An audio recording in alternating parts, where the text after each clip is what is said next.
তত্ত্বাবধায়ক সরকার বাতিল সহ বেশ কিছু বিষয়ে আনা সংবিধানের পঞ্চদশ সংশোধনী কেন অবৈধ হবে না রুলের রায়ের জন্য আগামী 17 ডিসেম্বর দিন ধার্য করেছেন হাইকোর্ট।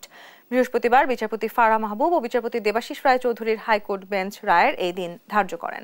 গেল 19 অগস্ট তত্ত্বাবধায়ক সরকার বাতিল করে এই রুল জারি করেন হাইকোর্ট। 2011 সালের 30 জুন জাতীয় সংসদে পঞ্চদশ সংশোধনী পাশ হয়। এই সংশোধনীর মাধ্যমে শেখ মুজিবুর রহমানকে জাতির জনক হিসেবে স্বীকৃতি দেওয়া হয়। পাশাপাশি বাতিল করা হয় তত্ত্বাবধায়ক সরকার ব্যবস্থাও। এ নিয়ে রিটের ওপর দীর্ঘ 23 কার্যদিবস শুনানি শেষে হাইকোর্ট রায়ের জন্য এই দিন ধার্য করলেন।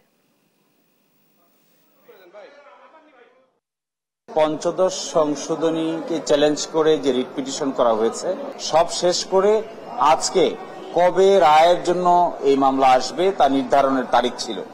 আজকে মাননীয় আদালত সবকিছু বিবেচনা করে 17 ডিসেম্বর 2024 এই মামলার সংক্ষিপ্ত রায় ঘোষণা করবেন মর্মে আজকে আদেশ দিয়েছেন।